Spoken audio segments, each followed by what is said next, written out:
Hi, and welcome to Beroe Talks, a series of video sessions with experts and leaders from the supply chain where we discuss industry issues and trends in the market today. Recently, I was asked a question by a supplier in the MRO market about a distributor shifting to the integrator.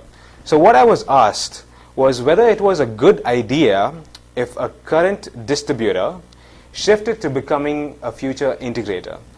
This involved entering a whole new business unit, and I really didn't know whether this was a good idea or not. So before I go into the findings, let me just take a second for the benefit of those who are not familiar with the terms distributor and integrator and explain what they mean. So in the MRO market, there are three ways you can go about buying the product if you are a buyer. You can go to the source, which is the OEM or the original equipment manufacturer, and you can buy it from him. But if you are a big company and you're looking for multiple brands and multiple products, you'll have to go to a number of manufacturers. So there's another solution. You can go to the distributor, which brings us to the model 2. So if you go to the distributor, the advantage is that you can get multiple brands at your doorstep because the distributor goes to different OEMs and gets multiple products and brings it to you at your shop floor. The third way of getting the product is to go to an integrator. The difference between a distributor and an integrator is that the integrator does all the roles and responsibilities of a distributor, but they also give you value-added services. And what I mean by value-added services is that they provide you inventory management, warehouse management, debt stock management, and it goes on. So they become more customized to the client. They can take over your entire inventory if required. It depends on how closely you want to work with them. So I did my research to find out if it was a good idea for a current distributor to shift to an integrator, because not all integrators are born integrators. Some of them start off as a distributor, and as time goes, they decide to get closer to their clients and they decide to become integrators. And surprisingly, what I found out was that many companies failed, and some failed miserably, in shifting from a distributor model to an integrator model and adapting a whole new business model for their clients. And this puzzled me because it was those distributors who were really good at their job that actually tried to do this shift. So I wanted to discuss this today because, if you're a supplier, you should be knowing if this is a strategic shift that is beneficial to you. And if you are a buyer, maybe you should be concerned about the fact that your current supplier is a newly shifted integrator from the distributor model. So today I've invited a guest, Mr. Joseph Drummond, who is the retired president of the American integrated company Turtle & Hughes. He has over 40 years of experience under his belt and has been one of the pioneers in the integrated model, especially in North America. Mr. Joseph Drummond, thank you so much for joining us today. It is an absolute privilege to have you on board today, Joseph. Well, thank you. Mr. Drummond is joining us from the Central Time, so we appreciate the effort in waking up in the early hours of the morning and joining us today. No problem. So, without further ado, let me get going. So, Mr. Drummond, you must be well aware of this shift, and like there's a difference in the operational cost in the integrator model and the distributor model, and I assume that one of the reasons why they fail is because they don't anticipate the differences in the operational cost. So, since you're from the integrator side, could you tell us what are the differences that a distributor should expect in their operational cost if they were to consider such a shift from the distributor model to an integrator model? What would be your take on that? Well, I think we have to look at this from a variety of platforms. I came out of the distribution industry, having owned my own industrial distributor, and we converted the business into an integrated distributor. Over the years, we recognized that the business required us to separate the integrated model from the distribution model because the businesses were so different. Mm-hmm. The bottom line is that in the integrated model, you are trying, in many cases, to take the distributor, the existing distributor, out of the supply chain and passing the markups that distributor would make on his products onto the customer in the form of the cost saving. Distributors are used to dealing on a cost plus or dealing on a gross margin basis. Integrators deal on a cost, or where they're selling the product to the customer at actually the cost that they are paying for the product, and they are charging a fee for service to provide the services that they are providing to that customer or to that specific plant. Distributors who entered into this business really tried to go into the business on a typical distributor markup basis. And that really was only adding additional cost to the supply chain rather than taking cost out of the supply chain. For one example would be integrators do not pay sales commission or have salesmen on board. Okay. Where an integrator would have, or where a distributor would have a salesperson on board, and they would be paying a commission to that person. Another example would be an integrator really doesn't have stock or inventory. They are basically a virtual distributor buying the product directly from the manufacturer and drop shipping that directly to the customer. So in effect, you're looking at a typical distributor has a probably operating cost of somewhere in the 18 to 20% range, where the typical integrator has operating costs somewhere in the 5 to 6% range. So major differential there. So what I understand, the first thing you said was the pricing model, which is different. I mean, they're worlds apart, because the cost plus model cannot be adopted in the integrated model. And I think that is the reason why some of the distributors don't do well if they do a cost plus model. Well, it's just the fact that it's against a distributor's culture to share their cost with their customer. An integrator does that every day. They share what they pay for the product directly from the manufacturer with the customer. So the customer knows what the true cost of the product is, and then they know exactly what they're paying on top of it for their fee for service. So if you want to be an integrator, you need to be really transparent with your clients, and you can't be safe, like how you were maybe as a distributor. I mean, totally. That's correct. So you need to be prepared for that. And another thing you mentioned was the concept of a drop ship model in the integrator space. So since the distributors, they maintain a warehouse, and the integrators, they don't really maintain a warehouse, do they?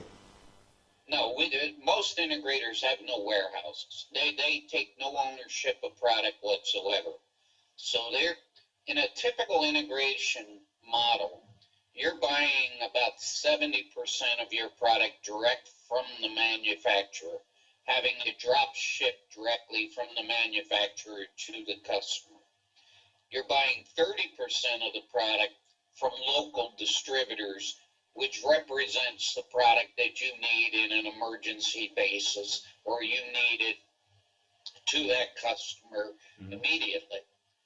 What most integrators do is they negotiate distributor pricing from large national distributors, where they're putting all their volume, that 30% of their, let's say, $1 billion of MRO spend. So in effect, they're getting very competitive pricing for the emergency product. So why do they fail at it? When I say they, I mean the distributor. Is it because they are entering a very competitive market and they're not able to have the optimal supply chain in terms of drop ship? Or what could be the reason then? I think the reason is it's a totally different business. And most distributors that enter into the market do not recognize that it's a totally different business. When we at Turtle and Hughes decided to get into the integrated business. We were an extremely large electrical and industrial distributor, one of the largest independents in North America. We separated our integrated supply business into a totally different operating division. We would buy mainly from Turtle and Hughes, but in many cases we would buy from Turtle and Hughes' competitors where that made more sense for us to do. Most distributors don't recognize that it's a different business. They try to make it an adjunct to their existing business in probability to save, an account of some type. The other issue why distributors basically fail at it is integration is everything. It's not just the core products that distributor is normally handling. It could be everything from a roll of toilet paper to a sophisticated machine spare part. So it's the entire MRO field of products, which is foreign to a typical distributor who is very commodity oriented, whether it's electrical, industrial, safety, pipe valve and fittings, Jan Sam, what have you. But, okay, so it's a completely different game altogether. And Yes. Do you think if a distributor turns into an integrator right now in the market as it is today, they are competing with other integrators who have been integrators for 20 years? So look at the competition. I mean, how hard is it going to be for them? Do you think it should be an area of concern as a buyer? Because when a buyer looks at it, my integrator now is a newly turned integrator. Should I be concerned about the, how much they can, be competitive? Because the market is really matured. I think it's almost impossible for a distributor today to get into the integration market. The integrators that are in the business today are very large. And the problem you have is when a customer decides to use an integration model, they want to go to existing customers of the integrator to inspect what they're doing. Yeah. If you're a distributor and you have no customer to take that new potential customer to, then you're going to have an issue where it will be very difficult to enter this business.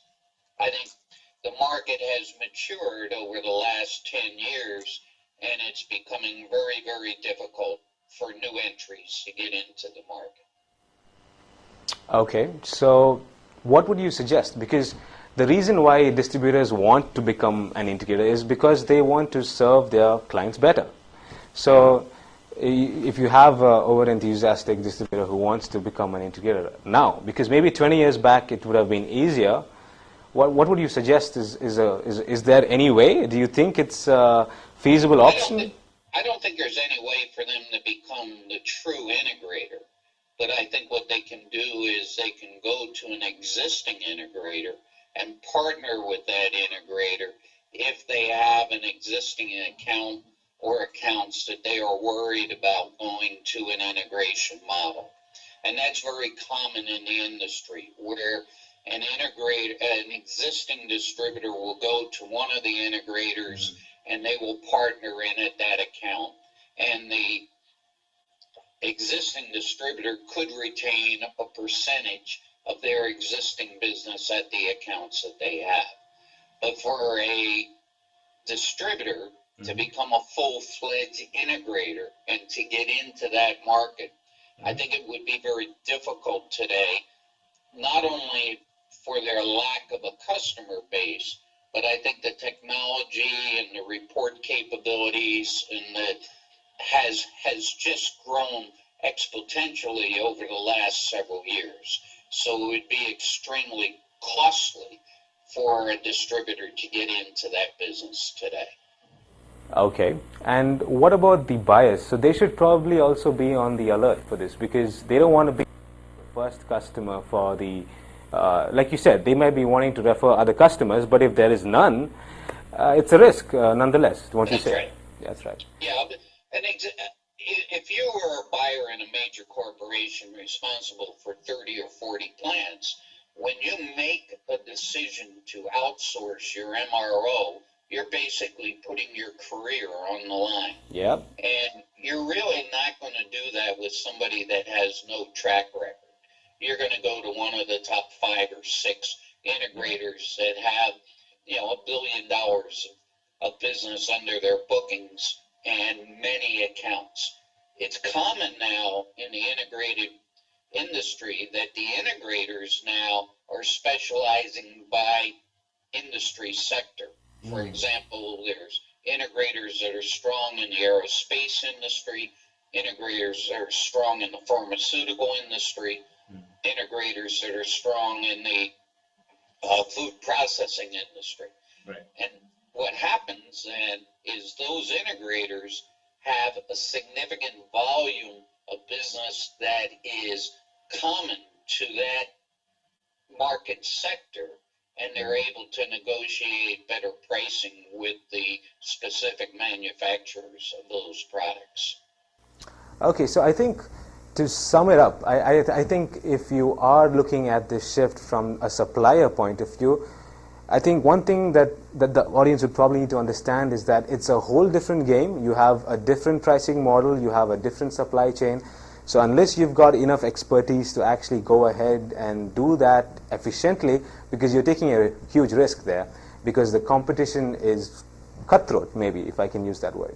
So I think suppliers should probably think twice or maybe thrice about it. And as a buyer, probably you might want to reconsider your options and maybe stick with more mature integrators. And if you're in North America or probably in Europe, we have a lot of integrators out there. It's only the Southeast Asian and the African Middle East area that you have a lack of integrators. So maybe those regions you can consider taking the risk and being the pioneer buyer who goes to the supplier who just became an integrator. But then if you are in Europe or US, there are a lot of guys out there who've been doing it for 15, 20 years, and you should probably look at them as an option. Drummond, do you agree? I agree totally with your summary. All right, so I think that wraps it up, and thank you for joining us. And if you have any questions or you want to talk to us more, you can email me at anup.varghese@beroeinc.com, or you can email us at info@beroeinc.com, and we will get back to you. Thank you for joining us, and we will see you next time. Goodbye.